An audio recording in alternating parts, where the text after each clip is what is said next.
You know, the icon, that towering, friendly green figure standing over fields saying, ho, ho, ho. We've all seen him on commercials and cans for, well, decades. Right. But have you ever wondered, where does the Jolly Green Giant actually stand tallest in the real world? And, what's the story behind that specific spot? Well, that takes us right to Blue Earth, Minnesota. It's this town down to the southern part of the state, and it's home to the world's tallest statue of the Jolly Green Giant. Wow. Okay. But yeah, it's definitely more than just a quirky roadside stop. It's really the heart of a community deeply tied to agriculture with a pretty fascinating history and a clear eye towards the future, too. Absolutely. So today we're going to explore Blue Earth and its famous green resident.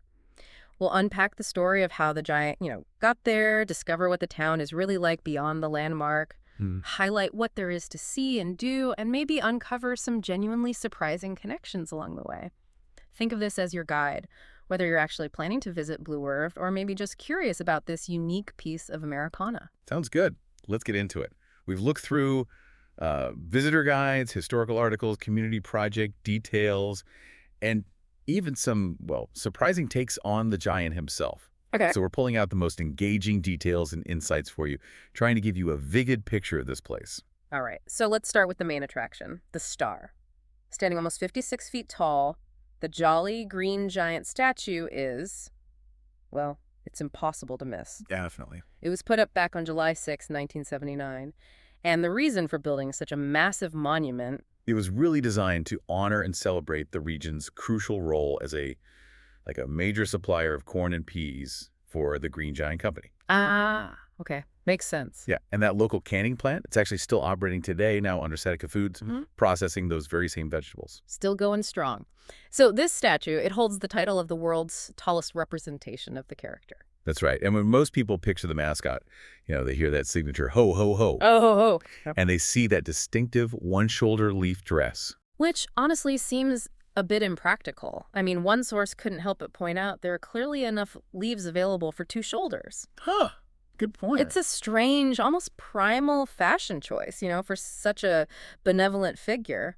Well, what's truly interesting is how a well-known corporate icon like this can sometimes inspire completely unexpected cultural interpretations.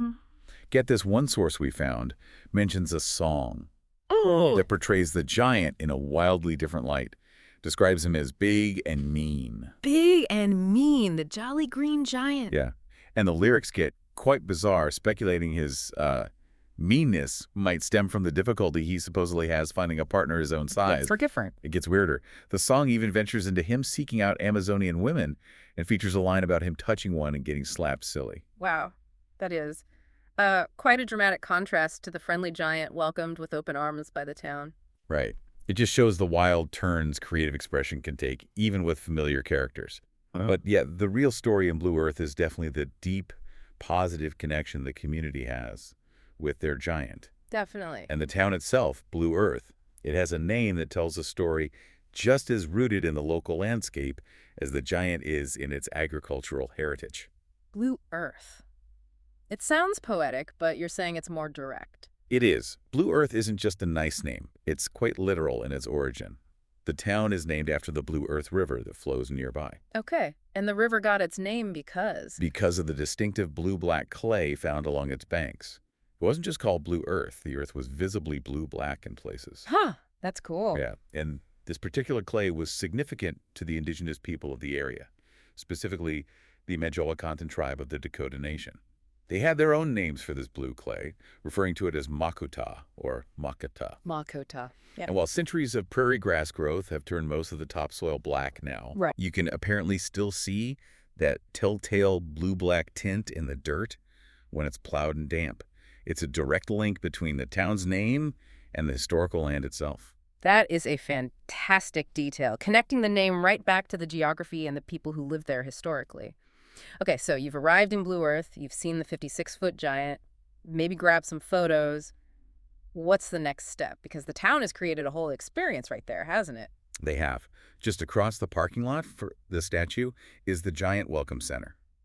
This is a more recent addition, built in 2018, and it functions as an official Explore Minnesota affiliate welcome center. So it's designed to be your primary resource point then. Inside, you'll find all the essentials: tourist information, area guides, brochures, maps. And importantly, clean restrooms for travelers. Always good to know. Always key on a road trip.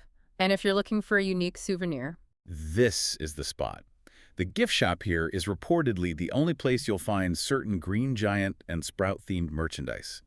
Everything from t-shirts, postcards, pins, keychains, and stickers to charms and magnets, all the Green Giant stuff. They definitely make the most of the theme. But it's not just souvenirs, right? The Welcome Center also houses the Giant Memorabilia Museum. Exactly. And this isn't just a collection. It's described as holding the largest collection of Jolly Green Giant memorabilia in the world. Wow, the largest. Yep. So if you have any fondness for the character or just vintage advertising, this museum is a must-see. You can also watch a video detailing the historic canning process, which really brings home the town's connection to the whole vegetable industry. Brings it full circle. And for travelers on the go, they've thought of practical needs too, you mentioned. They have. Right there, near the Welcome Center, you'll find electric car charging stations and even a bicycle repair station. Oh, that's handy. Yeah, it's a well-equipped hub for visitors. But, exploring Blue Earth really means experiencing the town itself. There's a vibrant community here with a surprising array of things to discover beyond just the giant site. Okay, so let's dive into that. You've seen the Giant, checked out the Welcome Center. What does the rest of Blue Earth actually offer visitors? Let's talk food first. Always important. Definitely. The town has some local dining spots worth noting. The Shill Food Mart isn't just gas. It's known for having what they call the best fresh fudge. Fudge at a gas station. Okay. Apparently. And they reportedly ship it, too. Then there's the Cedar Inn. It's an old-fashioned drive-in with a bit of a legacy. It's reopened under local ownership. This guy, Mark Meyer, is highlighted for keeping this community staple alive. Nice. Love hearing stories like that. Yeah. You can also find Cabin Coffee Co. for your caffeine fix, or the Farmer's Daughter restaurant for homemade food. And you might even spot one of the town's smaller green residents there. Smaller green residents. Oh, the Sprouts. We'll get to those. Okay, what about arts and culture? For sure. Blue Earth has spaces dedicated to creativity. The 10 Talents Art Center offers lessons and workshops in music and painting. There are places for needlework like Michelle's Quilting and Sewing Center and Welcome Stitchery, offering supplies and classes. The Blue Earth Valley Concert Association brings professional musical performances to town. And the Blue Earth Town and Country Players is a nonprofit community theater group. They've been around nearly 50 years, known for their summer and holiday musicals. That's a pretty significant amount of artistic activity for a smaller town. And for history buffs. Oh yeah, plenty for them too. The Faribault County Courthouse is notable. It's listed on the National Registry of Historic Places. There's the Etta C. Ross Museum, holding local historical artifacts and genealogy records. Okay. The James B. Wakefield House, which was built by one of the town's founders, serves as the County Historical Museum, supported by the Faribault County Historical Society. You can also visit the Good Shepherd Episcopal Church. It dates back to 1872 and is remarkable because it's largely untouched since construction. It also houses what's said to be Minnesota's very first stained glass window. Wow, Minnesota's first. That's specific. Yeah, and there's the rebuilt West Delavan Lutheran Church located on the fairgrounds. And the town also honors its community members through sites like the Area Veterans Memorial Parks. Important recognition. Okay, what if you prefer spending time outdoors? Blue Earth has various options there, too. Steinberg Nature Park offers trails right along the Blue Earth River. You can explore other parks and trails suitable for biking, hiking, birdwatching, or, just picnics. Standard park stuff. Right.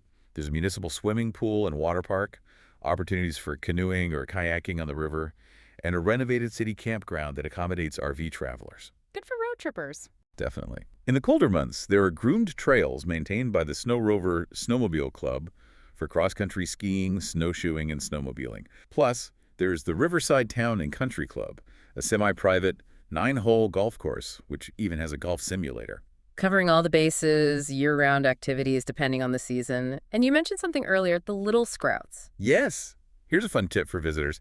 Keep an eye out for the 20 Little Sprout statues. They're scattered throughout the town. Like a scavenger hunt. Exactly. Offers a fun search and great photo ops as you explore. That's clever. Okay, now, are you ready for something you absolutely wouldn't expect to come out of a town known mostly for canned vegetables and a giant green guy? Uh-oh. Lay it on me. Right here in Blue Earth, in a basement back in 1917, the very first Chocolate Dream ice cream bar was invented by a guy named Walter Schwen. Chocolate Dream? What was it? Picture a ball of vanilla ice cream covered in chocolate, sold originally for $2 for a nickel. Sounds delicious. And is that where the story ends? A tasty local treat. Not even close. Schwen eventually sold the patent. One of the traveling salesmen he sold it to was Christian K. Nelson, Okay. who is widely credited with developing and renaming it the Eskimo pie. Wait. The Eskimo pie started as the chocolate dream in Blue Earth, Minnesota. That's the story. Isn't that It wild? is incredible. Wow. But it gets better. The other salesman Schwen sold the patent to. There was another one. Yep.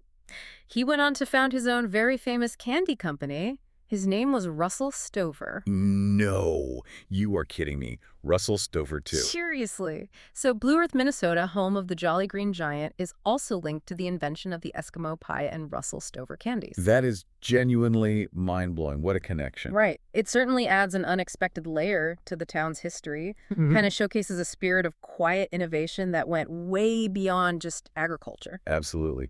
So looking at Blue Earth more broadly then, it's a smaller community. Right. Population around, what, 3,100? Yeah, about that. Nestled in Faribault County, surrounded by all that rich farmland we talked about.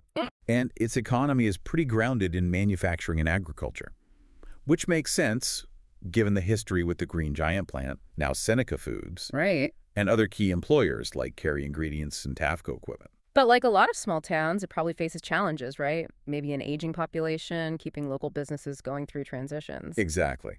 But the community seems to have been really proactive in addressing this. They've embraced initiatives like the Rural Entrepreneurial Venture, or RVV program. Revy program. Yeah, Blue Earth joined back in 2018. This program provides a framework and tools to help the town cultivate long-term economic growth by supporting local entrepreneurs and existing businesses.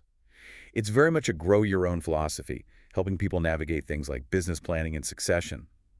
Local leaders were apparently key in bringing this program to the area. So they're actively working on it. What kind of things does that involve? Well, they've undertaken projects like creating a comprehensive database of local businesses, even the home-based ones, and conducting surveys to understand what those businesses actually need to thrive. Smart. Getting the data. Right.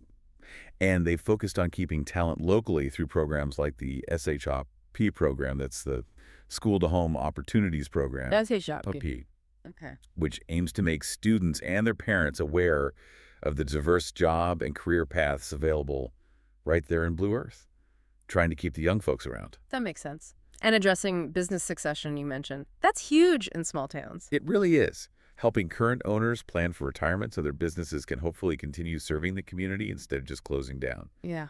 That story of Mark Meyer taking over the Cedar Inn Drive-In, Yeah. that's a great example of this effort in action. He even participated in RE sessions to ensure his business had a plan for resilience, which was especially highlighted during the pandemic, of course. Good for him. So it's this kind of systematic, community-led approach. It probably requires patience, but it sounds essential for the town's sustainable future.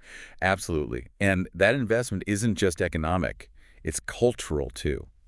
It's interesting to note that funds have been specifically allocated for cultural projects in Blue Earth, Oh, yeah. including a significant amount, like $300,000, from statewide sales tax revenue. This funding, from a Minnesota initiative called the Clean Water, Land, and Legacy Amendment, is intended to help preserve the culture and history of the state, including projects like, yes, the Green Giant Museum. So state support for preserving that unique local culture, that's great. And looking ahead, any future visions? Yeah, the community has exciting plans. They're working on a giant park and playground. It's described as being a custom, all-inclusive, and very fittingly vegetable-themed play area. A vegetable-themed playground. That sounds perfect. A great addition. Doesn't it? So putting it all together, whether you're driving through southern Minnesota on I-90 or maybe Highway 169, Blue Earth is really easily accessible and offers a pretty unique stop. Yeah, you really can't miss the chance to see the iconic Jolly Green Giant statue up close. Seems like step one. For sure. Then step into the Welcome Center and museum right there. Grab some truly unique souvenirs, Like that fudge. maybe. And then take the time to explore the town's other facets. Right. Grab a meal at a local restaurant, maybe embark on the hunt for those charming little sprout statues. Yeah, scavenger hunt. Discover some of the town's fascinating history, like the Eskimo pie thing, or just enjoy one of the parks. It really sounds like a wonderful mix of classic American roadside attraction, deep agricultural roots, and genuine small-town community spirit. It really is. It's truly a place that rewards you for pausing your trip and looking beyond the single giant figure that first catches your eye from the highway. So yeah, Blue Earth is Clearly much more than just a place for a quick photo op with a giant statue. It's a town with a history tied intimately to the land, a dedicated community, and just a surprising depth of experiences waiting to be explored. Which kind of leads to a final thought, maybe. Consider this. How often do we form an impression of a place solely based on its most famous landmark? Probably pretty often. Yeah. What layers of history, culture, and community might we overlook if we don't take that moment to truly step into the town that hosts that iconic figure? That's something worth pondering, maybe, the next time you spot a notable statue from the highway.